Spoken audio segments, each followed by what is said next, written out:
भागलपुर के गौराडीह प्रखंड अंतर्गत उत्क्रमित माध्यमिक विद्यालय बिशनपुर जीछो के छात्र रौनक सिंह मैट्रिक परीक्षा में जिले में संयुक्त रूप से तीसरा टॉपर बने। उन्हें कुल 469 अंक मिले हैं। रौनक ने बताया कि उसने स्कूल के अलावा ऑनलाइन पढ़ाई कर तैयारी की थी। उसके पिता राजेश कुमार सिंह व माता सविता देवी किसान हैं। रौनक ने सबसे अधिक गणित विषय में 97 अंक प्राप्त किए हैं। रौनक आगे चलकर इंजीनियरिंग की पढ़ाई करना चाहता है। जिला टॉपर किस स्कूल से किए हो? उत्क्रमित माध्यमिक विद्यालय बिशनपुर जीछो गौराडीह भागलपुर।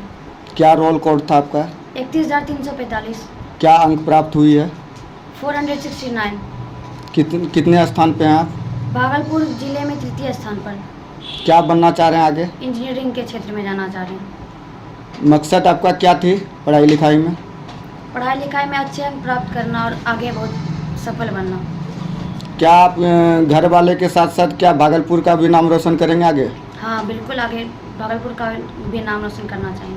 बहुत बधाई देना चाहता हूँ कि तृतीय स्थान जिला में टॉपर किए और इसी तरह जिला टॉपर क्या बिहार टॉपर हमारे पंचायत में रौनक जैसा लड़का आगे बढ़े, इसी में हम लोग को गर्वान्वित है।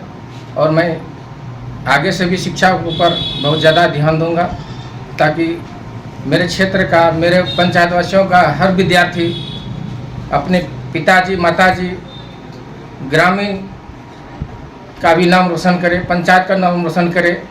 आगे चल के जो लक्ष्य प्राप्त है रौनक कुमार का, आगे चल के भी आगे ज़्यादा से ज़्यादा ऑफिसर ग्रेड में या जो लक्ष्य इनका इंजीनियर का वो प्राप्त हो सके।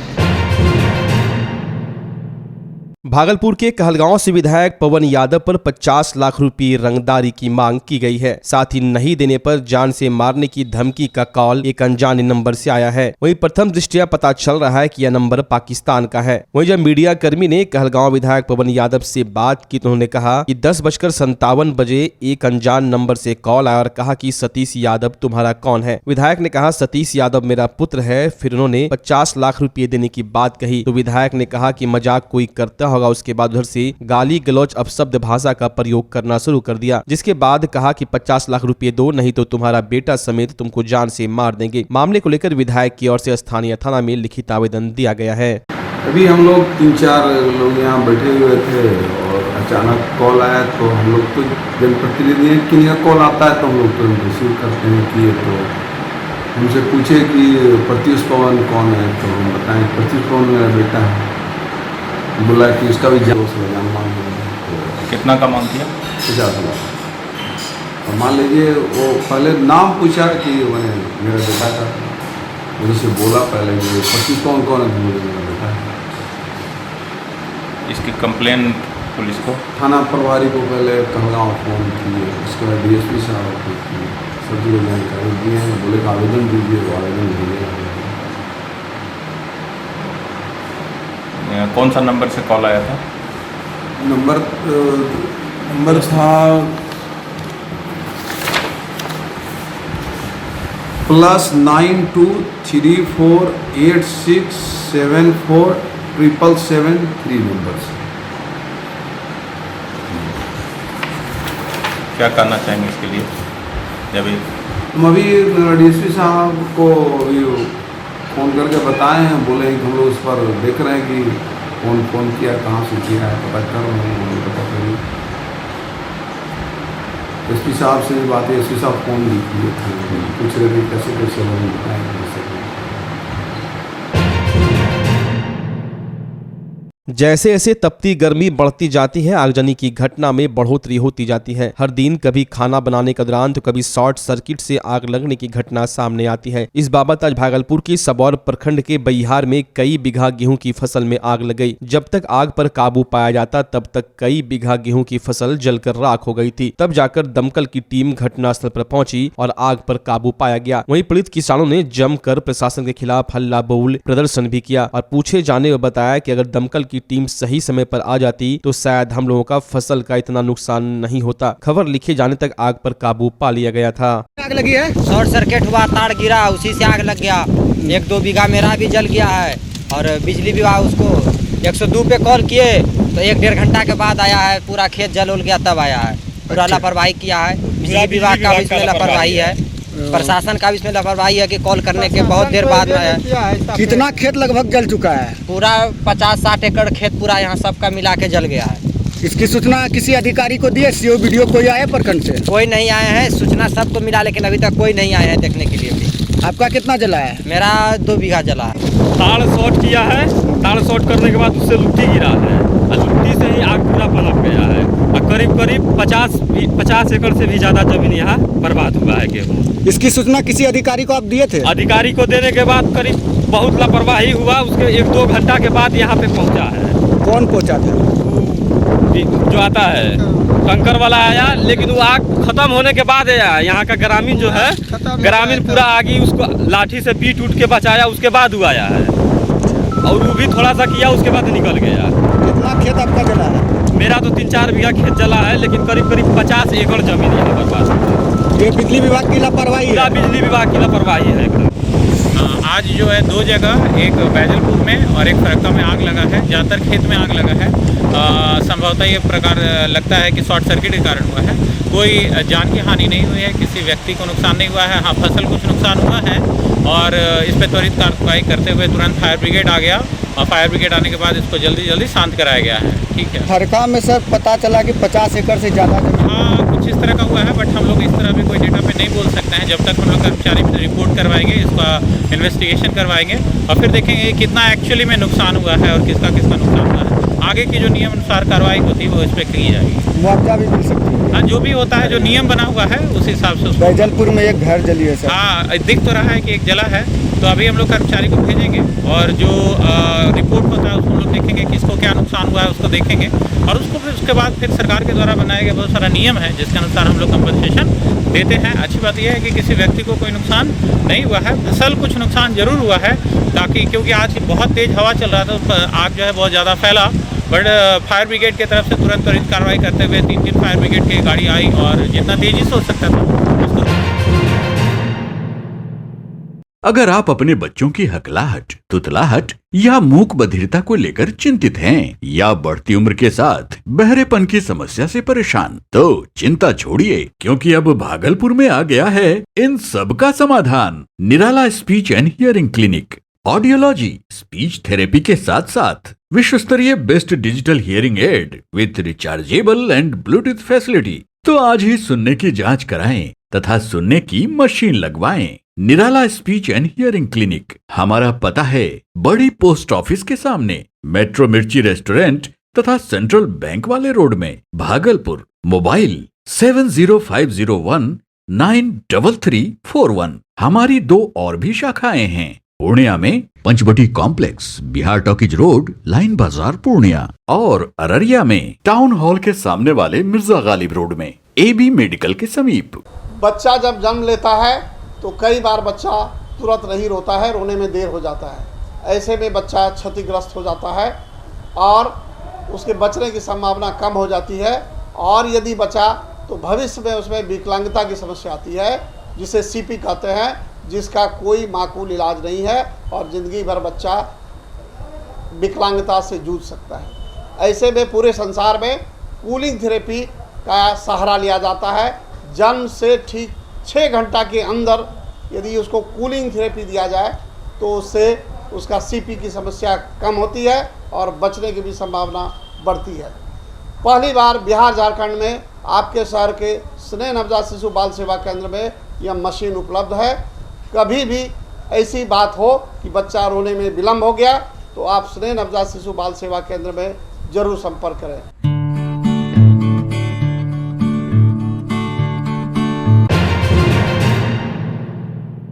भागलपुर की रंगरा पंचायत सधुआ चापर की जनता के द्वारा कटरिया रेलवे स्टेशन पर अपनी 5 सूत्री मांगों को लेकर धरना प्रदर्शन किया गया। ज्ञात होगी कटरिया स्टेशन के समीप संपार फाटक बंद करने को लेकर हो रही परेशानी को लेकर लोगों के द्वारा पूर्व में धरना प्रदर्शन करने की जानकारी दी गई थी। उनकी मुख्य मांगे हैं कि 9B 9C ढाला को पूर्ववत रखा जाए, जिससे कि आम जनता को होने वाली परेशानियां न हो, किसानों को होने वाली परेशानियां दूर हो। आने जाने में उन्हें काफी दिक्कत का सामना करना पड़ता है। संपार फाटक बंद होने के बाद स्टेशन स्टेशन पर ओवरब्रिज का निर्माण किया जाए और प्लेटफॉर्म को ऊंचा किया जाए। दानापुर कैपिटल एक्सप्रेस का ठहराव किया जाए जो कि कोरोना काल में बंद हुई थी, उसे दोबारा चालू नहीं किया गया है। इंटरसिटी ऐसे एक्सप्रेस ट्रेन का ठहराव हो, स्टेशन पर आरक्षण की सुविधा भी दी जाए। पूर्व में भी लगातार यहाँ की जनता के द्वारा अपनी मांग को लेकर धरना प्रदर्शन किया गया है, लेकिन कोई भी आला अधिकारी उनकी सुध लेने को तैयार नहीं है। क्षेत्रीय संघर्ष के नेता योगेंद्र प्रसाद यादव ने बताया कि अपनी 5 सूत्री मांगों को लेकर हम कटरिया स्टेशन प्रबंधक के साथ साथ विधायक गोपालपुर, सांसद भागलपुर और रेल मंत्री भारत सरकार एवं रेल प्रबंधक को भी ज्ञापन दे रहे हैं। हमारी मांगे अविलंब पूरी की जाए। देखिए, इनसे पहले भी हम लोग एक धरना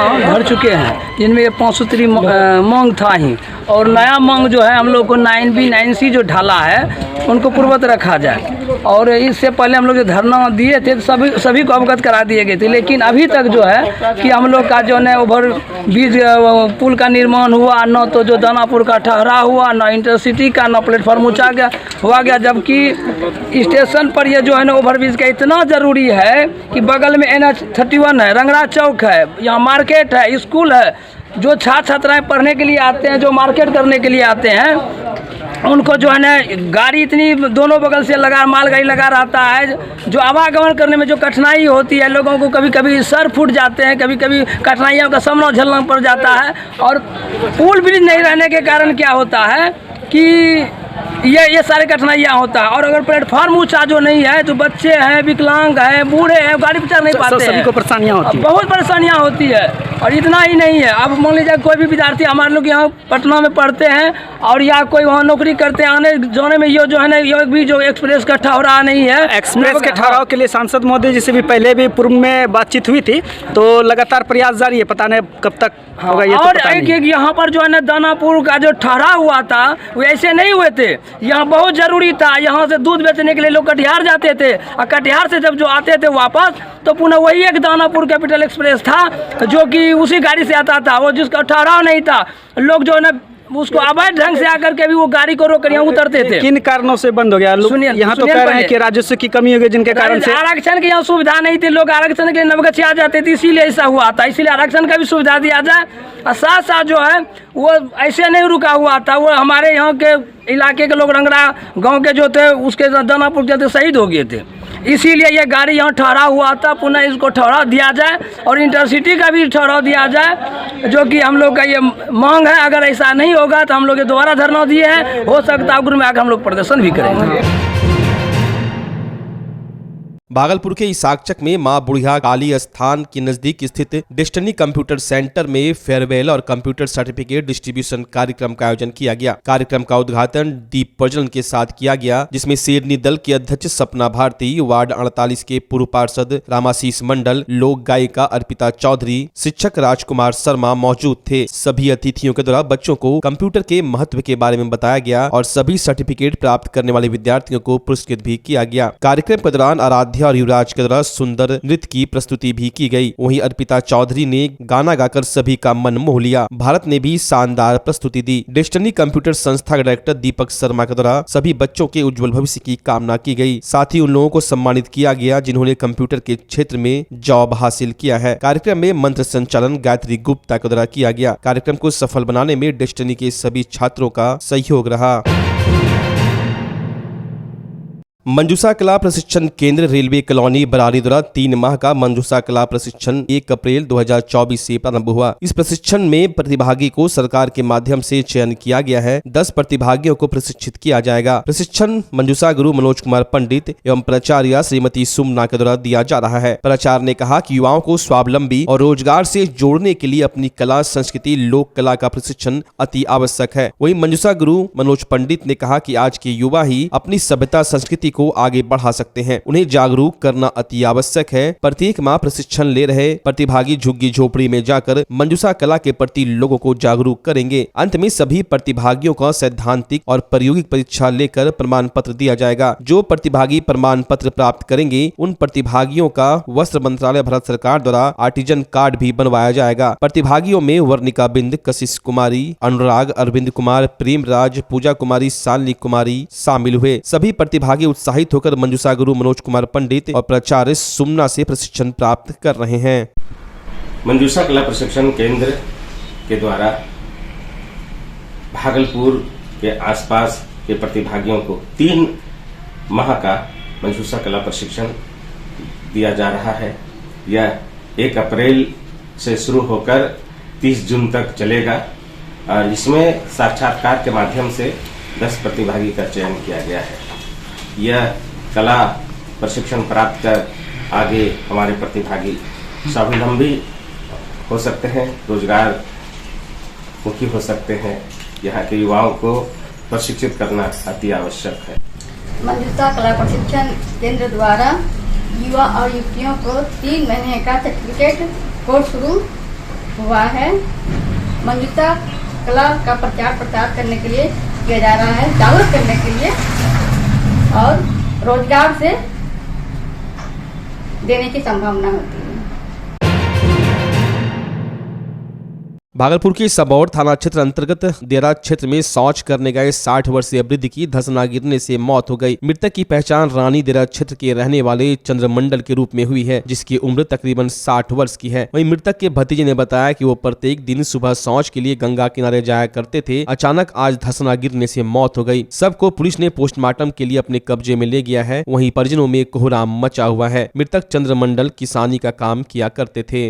मैंने लेटरिंग गया था गंगा के नदी के बगल में, तो लेटरिंग किया, उसके बाद जो है कि धंसना गिर गया उसी के ऊपर में, नदी में चला गया, चपा गया मिट्टी के अंदर में। उसके बाद उसको खोजे, 2-4 दिन उसको पूरा ढूंढ लिए, उस जगह नहीं मिला। तब जो है कि कल मिला है। कब घटना घटी? जनवरी में 20 तारीख को हुआ था। सब अभी मिला? हाँ, अभी कल मिला है। 1 महीने से लापता था, सब नहीं मिला? नहीं, जनवरी फरवरी मार्च में मिला है। 3 महीना 2 महीना हो गया। तो सबका शिनाख्त कैसे किया आप लोग, कैसे पहचाने किया आप ही के परिजन? उसके पास में पैसा भी था, सूटर भी पहना हुआ था, टोपा भी लगा हुआ था उसके सर में। अच्छा, कहाँ से बरामद हुआ सब? ये रानी दियारा। अच्छा, रानी दियारा। उसका नाम चंद्र मंडल था। कौन थाना क्षेत्र से थे वो? एकचारी थाना का था। क्या उम्र होगा उसका? उम्र होगा 60 के लमसम। क्या काम करते थे?